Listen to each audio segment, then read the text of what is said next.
puntahan po natin ang usapin sapagkat sa susunod na taon, Kong, bago na po ang presidente ng Amerika at bago yata matapos ang taong ito, ay manunumpa na ba, Nelson, ang mga miyembro ng Senado at saka ng lower house ng Senado ng Amerika, at by January, tama ba, 20, ay manunumpa naman si President Donald Trump, Kong. Alam ko, January 20 ang pagpapalitan nila. Oh, yes, tama po, tama. January 20. Oho.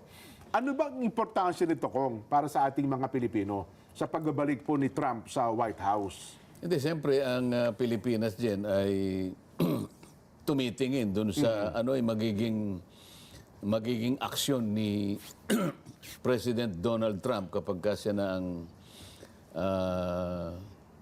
na-install na presidente. Ano na siya, di ba? Magsusumpa na siya sa January 20. Pangkaraniwan naman, yung mga polisiya na kanyang itinataguyod, yun lamang ang tinitingnan natin eh. No? Sa nakaraan kasi dyan, alam mo naman yung kanyang policy sa outsourcing ng mga trabaho. Opo.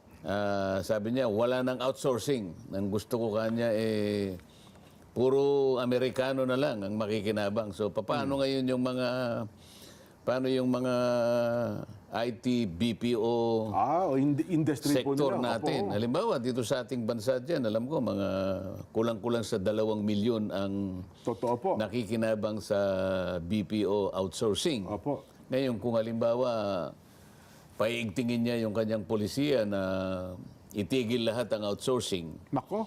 Aba, mula sa mga BPO sector natin dyan, ang bansa natin ay nakikilabang ng halos $30 billion per year. Ganun pala kalaki yan, Kong, ha? 30 billion US dollar. So, yun ang maaring mawala sa atin. Kung sakasakali ay talagang yan ang kanyang gagawing mga Para ni patakaran. President Trump yung kanyang bagay. Halimbawa, magiging ano siya dyan. No? Hindi na negotiable yan kanya. Hindi pwedeng i-negotiate. Gusto ko talaga kanya manatiling dito na lang nang gagaling lahat parang makinabang mga kababayan na rin nating puro Amerikano. So yan ang isa sa mga tinitingnan siyempre ng ating mga policy makers. Diyan mo makikita kung paano gagamitin yung diplomasya na medyo yung art of diplomacy na parang hindi naman masaktan yung ating bansa kapag yung mga polisiya na ay kanila ng isinasakatuparan, di ba? Meron pa dyan yung mga taripa. Yung mga taxes, tarif. Kasi ang alam ko, sa policy niya nung nakaraan, nag-i-impose siya ng taripa na 10 to 20% tarif sa mga nag-i-import ng ng mga kalakal, no? Na nanggagaling doon sa mga bansa na kung saan ay meron silang trade deficit. Parang mga China dati. Para nako-compensate yung kanilang kakulangan, di ba? Opo. Tayo, medyo pagka gano'n na nangyari, magiging mahal yung benta ng ating mga produkto. Alam naman tayo sa textile at saka sa garments at saka yung ating mga coconut oil dyan, ano? So pagka napamahal yan, baka mamaya kukunti na yung mga raw materials talo na. yung bibili sa atin, yung mga ganyan. Yan ang mga tinitingnan ng mga negative impact ng mga polisiya na itataguyod ni Donald Trump kung sakasakaling hindi magbabago yung trajectory ng kanyang pamamalakad. So pero papasok dyan yung mga magagaling sa natin. Yung mga trade diplomats natin, dyan mo makikita kung magagaling talaga yan. Yung mga economic managers ng administrasyon ko, dapat ngayon pala mayroon sila paghahanda dyan, ha? Agad-tapos dyan, meron pang, alam mo, very strict yan sa immigration policy. Naku, isa pa yan, Nakita mo nung unang umupo yan, nag-construct ng mataas na pader sa pagitan ng bansa niya at bansang Mexico. Di ba? Ganyan ka, ganyan ka katindi rin yan. Sa makatwid, paano ngayon yung mga, alam mo, meron tayong mga undocumented na immigrants. Ang dami po dyan sa Amerika, Close to 400,000 yata, Nelson. Sa avatar mo, makikita mo yan paano ngayon yan, halimbawa, may pamilya na rin yung mga Oh, nandun na po sila. mga oh. Pilipino ron. Automatic ngayon na baka pati yung kanilang pagiging US citizen, mapeperwisyo dyan kapag ipinilit niya na wala na yan, kanya, pauwiin lahat yan, i-deport lahat yan mga yan. Naku po, disgrasya. Di ba? Oo. Mm. Plano pa naman namin mag-migrate ni Nelson sa US ko. Galingan mo yung pag-i-English mo dyan para baka sakaling mapaindak mo yung mga kakausapin, ang plano namin mapaindak o masindak mo silang lahat. Hindi po, ang plano lang namin, Hawaii para Ilocano po. Hindi, ganito ang gawin na lang. Para madali kayo, sa Guam na lang kayo pumunta. Ayun na nga po, Guam pala tama, Guam. Oh. USA din yun eh. Oho. Mas mabalis pa yun, mas madali. Oho. Oo.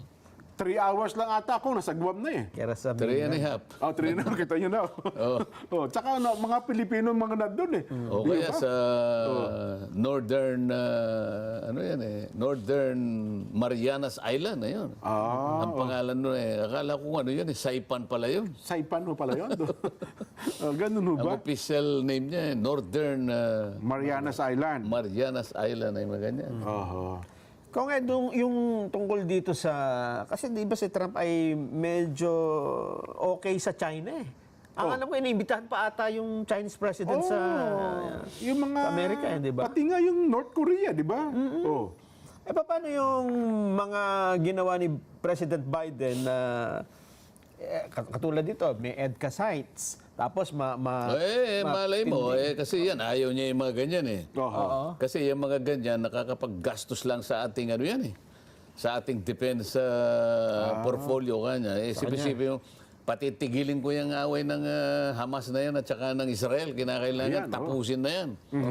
Kasi kanya, ganito, ganyan, ano? Pati yung Ukraine, Russia po, di ba? At kakausapin ko kanya si, anong pangalan ng presidente ng Ukraine? Si Volodymyr Zelensky tsaka si Vladimir Putin. Oh. Zelensky, halika rito. Oho. Halika yung dalawa rito, kundi pag-uuntugin ko kayo. Wala na akong ano, hindi na kami gagasta ng kahit na pinakamalaki kaming ekonomiya, nahihirapan na rin kami. Opo. So yung mga patakaran niya dyan, pwede niyang ipilit yan. Ano? Yan titingnan nating mabuti kung yan ay magkakaroon ng negative or positive impact sa atin. Sa atin. Lalo na tayo, kasabi ko nga sa'yo, napakaliit na ng ekonomiya natin. Opo. Kanita binabanggit natin, yung ekonomiya natin, 1.8% lang ng economy ng Amerika. Oho. Kaya sinasabi nila, pagka bumahing ang Amerika, sabi niya, nilalagnat na lahat ng Pilipino eh. Totoo naman yan, Kong. Oho. Di ba? Ganun katindi ang epekto nila. Oho. Di ba? Sa ngayon pa naman, ewan ko, kung binabasa niyo yung dyaryo kaninang umaga, napansin ko, sinasabi yata ng IMF dyan, parang 36% ng mga empleyado ang employment natin, masasaktan yata Opo. dahil nga sa artificial intelligence. Dahil sa AI. So, isip-isip, ang laki yata ng 36% din. trabaho. O pagkatapos, yun nga ang immigration policy niya, paiigtingin niya. Tako. Yan ang titingnan mong mga yan ang mga titingnan ng ating mga leaders dapat yan. Dapat ngayon pala, napaghahandaan na pala yan, Kong. Ano? Sinasabi natin ito, kaya kinakailangan nakahanda ka talaga. Unang, yung palang, nung makita mo palang nanalo si Donald Trump, Ay, dapat oo. kailangan medyo meron ng mga, may mga ano na, May mga paghahanda na dapat may paghahanda na. Kausapin mo kasi ganito, at pag-usapan natin si ganyan, puntahan natin ang ganito, ganyan. Para sa ganun, nakahanda tayo sa lahat ng magiging desisyon ng susunod na presidente ng Amerika. Si Trump pa naman, kaklose niya si Elon Musk. Oho. Kaya lahat ng mga bagong technology na papakinabangan ng gobyerno, ipapagamit eh. Kaya pala yung mga technology ni Elon Musk, talagang panay-panay ang kampanya kay Donald Trump dati. Kaya yung AI, sigurado magpa-flourish yan sa 2025 dahil may support ng government eh. Isipin mo yung kanyang ekonomiya dyan, $27.4 trillion. Dollars pa. Trillion. Ang import niya ay $3.17 trillion. Kaya malaki yung kanyang papel na ginagampanan sa sa daigdig. Opo. At siya ang export niya is $2 trillion. At siya ang pinakamalaking source ng foreign direct investment. Oho. at $400 billion. Oho. Maganda rin siyang kaibigan eh. Kaya lang, titingnan mo yung polisiya niya. Opo. Kung paano, alimbawa, ang titingnan mo na dyan, yung pang-militar. Kasi ayaw niya na talaga yung gumagasta. Oo nga po. So, maaaring titingnan niya, yung mga inilatag na mga EDCA sites na yan, ano na yan, Tigil na yan. itigil na yan na Uwi na. na-dedrain lang yung ating military spending dyan eh. Oo. Marami tayong pera pero hindi sa ganyang paraan kung gustong gamitin yan. Makipagkaibigan na lang kayo para wala tayong kaaway. Opo. Di ba? Pero nagkaroon na tayo ng 4 na taong karanasan kay President Donald Trump kung ang mga Pilipino. Well, mukhang iba lang noon kasi ang presidente noon na si Pangulong Duterte. Kasi alam mo yung mga pinuno ng bansa dyan, Oho. may kanya-kanyang ano din yan eh. Siyempre kung kaibigan mo, iba yung para kayong ano ba sa mga negosyante. Opo. Iba yung magkakaalyado, iba yung Yung medyo circle of friends niya, iba-iba. Oo. Iba yung iba yung talagang kakilala mo. Halimbawa nagkaroon ka ng problema, magte-text lang sa iyo sa kanya.